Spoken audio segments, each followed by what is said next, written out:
Antes del pase, te contaba que los lunes tengo como una rutina. La rutina para mí es encontrar un programa que realmente es un disfrute para quienes somos y participamos del periodismo hace muchos años, que tiene que ver con la investigación, que tiene que ver con que nos abran la cabeza, que tienen que ver con disfrutar a alguien, como para mi criterio, tiene siempre una expertise y una preparación en cada una de las informaciones increíble. Estamos hablando del programa Odisea de Carlos Pagni todos los lunes.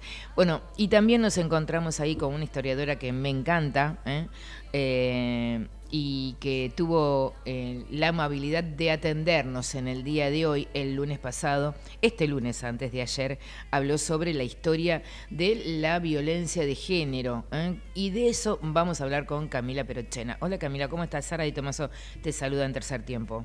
Hola Sara, ¿cómo estás? Muchas gracias por la invitación No, un placer, un placer. y la presentación. No, pero es que es real, lo hago así. Así que si en algún momento usted Gracias por ver el programa, qué bueno. No, es que hay un montón. También está Pancho, que también Sí, obvio. es un placer escucharlo, un amigo de un gran amigo. Bueno, dicho todo esto, bueno, si tenés algún momento el placer de decirle a Pagni que, bueno, que uno los mira, lo escucha, lo disfruta, también. Bueno, le voy a decir obvio. Vamos a ponerle un poco de marco, porque me pareció muy interesante todo el repaso que hiciste como historiadora del tema de la violencia de género. Y me gustaría preguntarte, en la Argentina, ¿cuándo comenzamos, si te parece la pregunta pertinente, a tener conciencia de esto? ¿Y cuándo atravesó a la política? A ver, yo creo que el reclamo por la eliminación de la violencia contra las mujeres en la Argentina y en el mundo aparece bastante tarde, porque aparece en el marco de lo que es la segunda ola del feminismo a partir de la década de 1970 y acá en Argentina más que nada a partir de la década de 1980. Es decir, nosotros tenemos que pensar que hay dos grandes, o tres, depende de la autora, ¿no? de feminismo en la historia de la humanidad. Una primera ola que se da a fines del siglo XIX y principios del siglo XX, que va a estar reclamando por la igualdad entre hombres y mujeres en el espacio público. Y en esa ola, los dos principales reclamos son, por un lado, la demanda para una educación igualitaria entre hombres y mujeres, y por otro lado, el derecho al sufragio de las mujeres. Es decir, lo que se estaba apuntando ahí era lograr una igualdad formal en el ámbito público. Porque ¿qué se creía? Se creía que las mujeres tenían que estar recluidas al ámbito privado y los hombres centrarse en el ámbito, y los hombres eran quienes podían ocupar un espacio en el ámbito público. Entonces, una primer barrera que se busca romper con el movimiento feminista es esa desigualdad formal en el ámbito público. En una segunda ola, que se va a dar recién a partir de la década del 70 y del 80, las feministas que empiezan a mostrar que las desigualdades que ya se había logrado igualdad formal en el ámbito público, pero que seguía habiendo desigualdades entre hombres y mujeres, y que para poder entender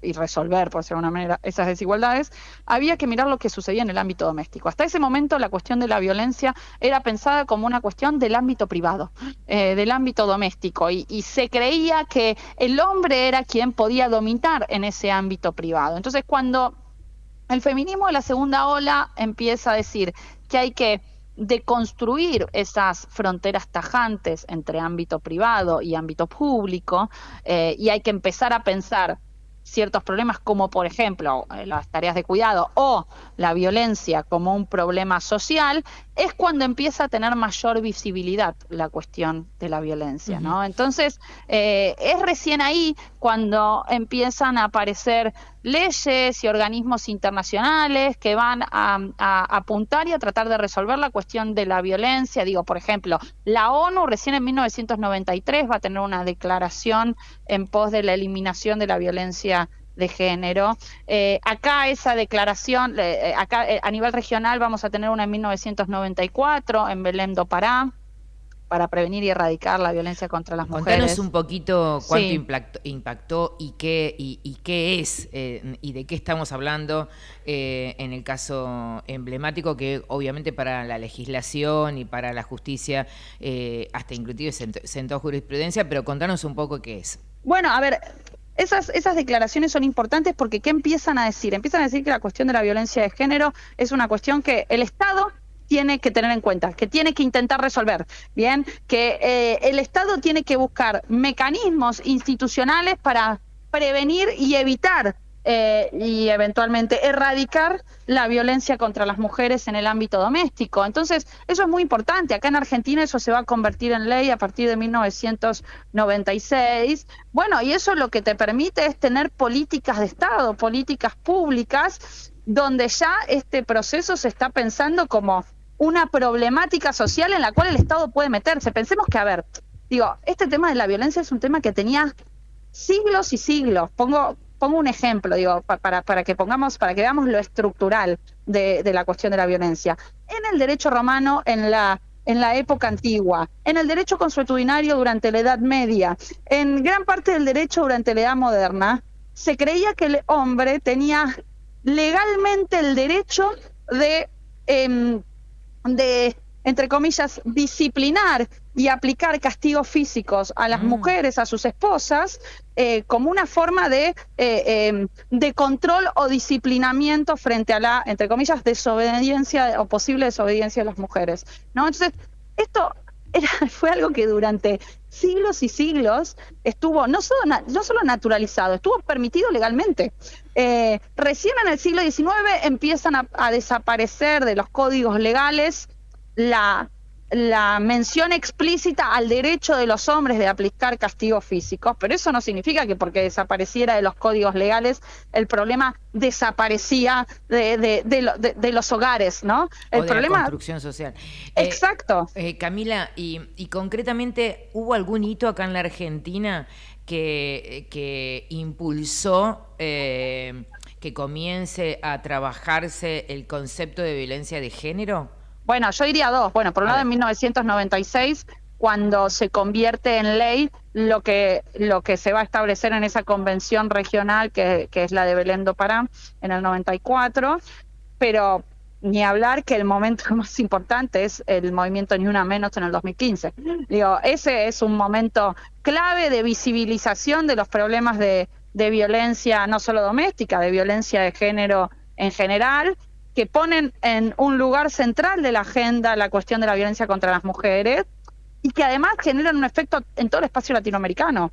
Es decir, la cuestión de la violencia va a pasar a ser visibilizada y va a estar en agenda de una manera muchísimo más marcada a partir del 2015 con Ni Una Menos. Es decir, lo va a retomar al movimiento Ni Una Menos y a la visibilización que Ni Una Menos hace de la cuestión de la violencia en distintos países latinoamericanos. Nada, 2015. Claro, nada. digo, todo esto es muy nuevo. Pensemos que frente a, no sé, 25 siglos, si querés, de naturalización de la violencia contra... Naturalización que venía de la mano con todo un sistema de ideas relacionado con el patriarcado, de que las mujeres eran inferiores a los hombres, eran más emocionales, no eran racionales, y que por eso el hombre era quien debía gobernar en el espacio público, pero también en la casa, era el pater familias, ¿no? Entonces, bueno, la realidad es que es un reclamo muy nuevo en comparación con las raíces históricas de este problema. Camila, y contanos a los oyentes qué significa en el año 94 Belén do Pará y por qué la ONU también tardó tanto tiempo, porque si te pones a ver también es un tiempo relativamente joven, ¿no? Estamos hablando del 93. Bueno, yo creo que esto está relacionado con lo que veníamos diciendo. En algún momento, digo, ya la ONU lo retoma porque ya hay movimientos feministas en todo el mundo, de este feminismo de la segunda ola, que va a estar planteando que la cuestión de la violencia contra las mujeres es también una cuestión de derechos humanos. Entonces, la ONU va a retomar esa idea y a poner a la violencia contra las mujeres como un problema de derechos humanos que hay que tener en cuenta. Entonces, la ONU lo recoge después de un largo proceso del movimiento feministas de poner a este tema en un lugar central, ¿no? Y en esto que decía, que el Estado tenga herramientas y piense al problema de la violencia no como un problema del ámbito privado, sino del ámbito público. Hace horas nada más tuvo todo este debate que se reha el tema del 144, o sea, la oficina de violencia de género a una oficina que hasta el propio gobierno hay veces que hasta le agarra como una incomodidad para pronunciarlo. ¿Se podría decir que tiene un sesgo político cuando hablamos de violencia de género? ¿O realmente es como a partir de lo que es la línea histórica que vos venís haciendo y analizando, es lo que debiese los estados analizar y hacer a partir de los hechos concretos? No, no, sin duda yo creo que la violencia de género trasciende las divisiones políticas, como venía diciendo, es un problema estructural de la humanidad.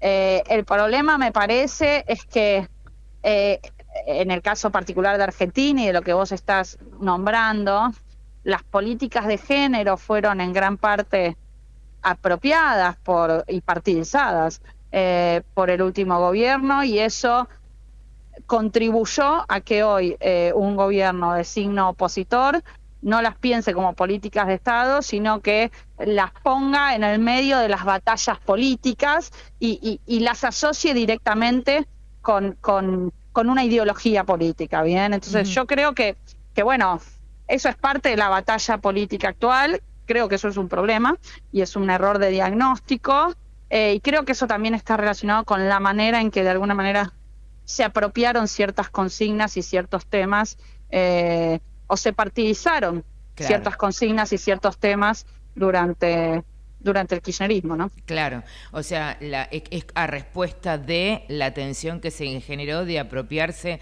de una determinada política. A ver, no es únicamente eso, sino que también acá estamos hablando de un movimiento internacional donde ciertas agendas progresistas, lo que se llama la agenda woke, si querés, viene siendo cuestionada por movimientos de derecha a nivel internacional. Esto no es algo que aparece solamente acá, digo, esto es algo que se ve en Brasil, en Estados Unidos, en Europa. No es algo particular de este gobierno, pero bueno, me parece que en el caso, si tenemos que pensar la especificidad nacional, bueno, parte de esa agenda fue una agenda impulsada, en parte partidizada o monopolizada por el último gobierno, y eso exacerba, ¿no? La grieta. Sí, rodeado de todo un discurso desde el gobierno actual de exacerbar ciertos odios, resentimientos y divisiones de la sociedad. Y no te molesto más y te hago la última pregunta, Camila. Uno ve la respuesta ante la sociedad. Está bien que es muy minúsculo lo que sucede en las redes, ¿no? No sé si es tan representativa como para hacer una radiografía social, pero sí lo que vos estás planteando, todo este movimiento, podríamos decir, de una extrema derecha, hay una respuesta y un acompañamiento de las nuevas juventudes. ¿Me ayudas a pensar eso? ¿Cómo qué cosa sería? Y esta mirada como más conservadora, esta mirada, no existe la violencia de género, existe la violencia familiar, esta cuestión más reactiva a algunas políticas de igualdad. Y que las nuevas generaciones, sobre todo los varones, la abrazan. ¿Vos creés que es solamente aquí en Argentina? Ayúdame a pensar esto. No, a ver, yo no soy una especialista en esto, ¿no? Digo, eso se lo dejo más que nada a los sociólogos y antropólogos, pero por supuesto que no es una cuestión únicamente argentina. Yo creo que en el caso argentino esto viene unido con cierta ineficiencia del Estado por generar crecimiento económico, equilibrio macroeconómico, estabilidad. Entonces, a esa ineficiencia y dificultades del Estado se le une una agenda internacional donde, bueno, estos temas se exacerban, ¿no? Entonces yo creo que acá se mezclan las dos cosas y eso, bueno, hace todo un poco más violento y difícil de resolver, me parece. Ujú. Camila Perochena, muchísimas gracias No, por por favor. acompañarnos. Tenías una Hasta agenda luego. complicada y se hizo Gracias. el espacio. Un No, por placer, favor, un un beso. placer, un gran abrazo. Ahí la escuchábamos, a la historiadora, y para entender un poco cómo arrancamos, dónde estamos, qué sucede, el proceso y algunos números y algunas fechas que Perochena decía recién. Recién en el año 93 ONU levanta, ¿sí?, en cierta manera, el alerta y comienza a plantear el tema de la violencia de género. En Argentina, 2015, ella marca como un hito, del ni una menos. Muy poco tiempo, muchachos, pero muy, muy poco tiempo para entender cómo se puede cristalizar, sobre todo, un tema que tiene que ver con romper algunos paradigmas y comenzar a trabajar los nuevos.